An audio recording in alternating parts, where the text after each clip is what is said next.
ಇದೆಲ್ಲ ನೋಡಿ ಭಯ ಬಿದ್ದು ನಾನು ಸೋಲ್ತೀನಿ ಅಂತ. ಲಾಸ್ಟ್ ಟೈಮ್ ನಾನು 1080 ಸೋತಿದ್ದೀನಿ, ಈ ಸಲ ಹೀನಾಯವಾಗಿ ಸೋಲ್ತೀನಿ ಅಂತ ಬಿಟ್ಟು ಹೋದರು. ಅವ್ರು ಹೇಳ್ತಾ ಇರೋದು ನಮ್ಮ ಮೇಡಮ್ ಇಂದಾನೆ ನೀವು ಗೆದ್ರಿ. ಇವತ್ತು ಆ ಅಮ್ಮನ್ ನೆನ್ಸ್ಕೊಬೇಕು, ಆ ಅಮ್ಮನ್ ಫೋಟೋನ ಬೆಡ್ರೂಮ್ ಅಲ್ಲಿ ಇಕ್ಕೋಬೇಕು. ಅದು ಆಡೋ ಮಾತು ಅವ್ರ ನಾಲ್ಗೆ ಕರೆಕ್ಟ್ ಆಗಿದ್ಯಾ?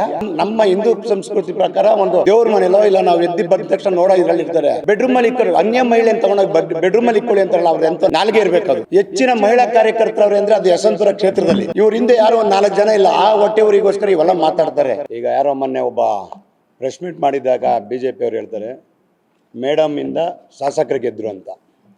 ಅದು ಯಾವ ರೀತಿಯಲ್ಲಿ ಅವ್ರು ಯಾವ ಮುಖ ಎತ್ಕೊಂಡು ಹೇಳ್ತಾ ಇದ್ದಾರೋ ಗೊತ್ತಿಲ್ಲ.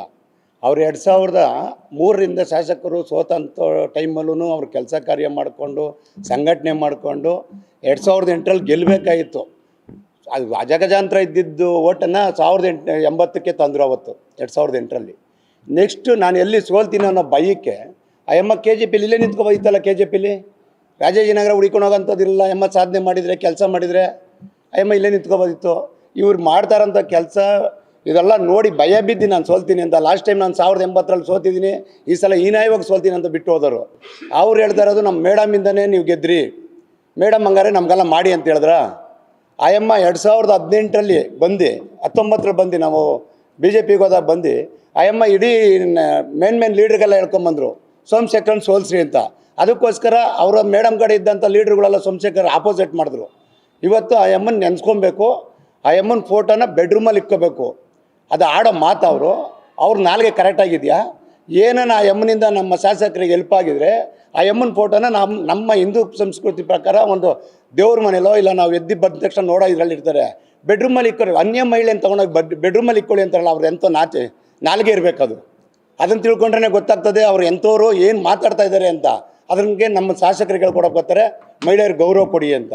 ಆ ಮಹಿಳೆಯರು ಗೌರವ ಕೊಡ್ತಾ ಇರೋದು ನಮ್ಮ ಶಾಸಕರು ಎಷ್ಟು ಅನ್ನೋದು ಉದಾಹರಣೆಗೆ ಇಡೀ 224 ಕ್ಷೇತ್ರದಲ್ಲೂ ಹೆಚ್ಚಿನ ಮಹಿಳಾ ಕಾರ್ಯಕರ್ತರವ್ರೆ ಅಂದರೆ ಅದು ಯಶವಂತಪುರ ಕ್ಷೇತ್ರದಲ್ಲಿ. ಅದು ಎಲ್ಲರಿಗೂ ಗೊತ್ತಿರೋ ವಿಷಯ. ಇವ್ರ ಹಿಂದೆ ಯಾರೋ ಒಂದು 4 ಜನ ಇಲ್ಲ, ಆ ಹೊಟ್ಟೆವರಿಗೋಸ್ಕರ ಇವೆಲ್ಲ ಮಾತಾಡ್ತಾರೆ. ಇವೆಲ್ಲ ಅವ್ರಿಗೆ ಶೋಭೆ ತರೋದಲ್ಲ. ಮುಂದಿನ ದಿನಗಳಲ್ಲಿ ಮೊನ್ನೆ 2024ರಲ್ಲಿ ಮೇಡಮ್ನಲ್ಲಿ ಅವ್ರು ಹುಟ್ಟೂರಿಂದನೇ ಗೋ ಬ್ಯಾಕ್ ಶೋಭಮ್ಮ ಅಂದರು.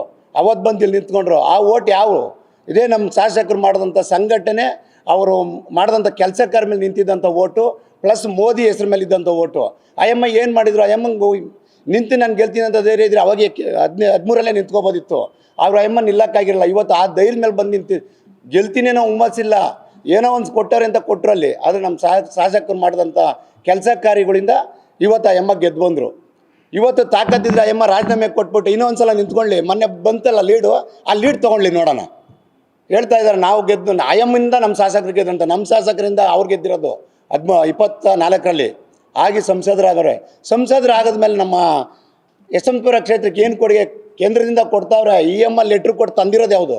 ಅದನ್ನೆಲ್ಲ ತಂದಿರೋದು ನಮ್ಮ ಶಾಸಕರು.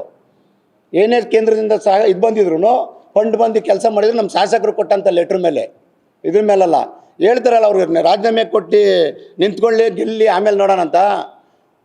ಅವರು ಇಷ್ಟೆಲ್ಲ ಮಾತಾಡ್ತಾ ಇರೋದು ನೆಕ್ಸ್ಟ್ 28ಕ್ಕೆ ನಮ್ಮ ಶಾಸಕರಿಗೆ ಇದು ಓಟನ್ನ ಕಮ್ಮಿ ಮಾಡೋಕ್ಕೆ. ಇವತ್ತು ಹೇಳ್ತೀನಿ, ಇವ್ರು ಏನೇ ಮಾತಾಡಿ ಏನೇ ಇದು ಮಾಡಿದ್ರು ಇವ್ರಿಗೆ ತಾಕತ್ತು, ನಮ್ಮ ಶಾಸಕರನ್ನ ಸೋಲ್ಸೋ ತಾಕತ್ತು ಇವ್ರಿಗಿಲ್ಲ.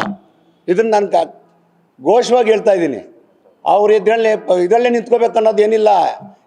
ಇವತ್ತು ಅಯ್ಯಮ್ಮ ಇಂಡಿಪೆಂಡೆಂಟ್ ಆಗಿ ನಿಂತ್ಕೋಬೋದಿತ್ತು, KJPಯಲ್ಲಿ ನಿಂತ್ಕೊಳ್ಳೋಕ್ಕಾಗದೆ ಓಡಿದ್ರು. ನಮ್ಮ ಶಾಸಕರು ಇಂಡಿಪೆಂಡೆಂಟ್ ಆಗಿ ಹಾಕಿದ್ರು ನಿಂತ್ಕೊಂಡು ಗೆಲ್ತಾರೆ ಅನ್ನೋ ಧೈರ್ಯ ನಮಗಿದೆ. ನಾವು ಗೆಲ್ಲಿಸ್ತೀವಿ ಅನ್ನೋ ಇದು ಇದೆ.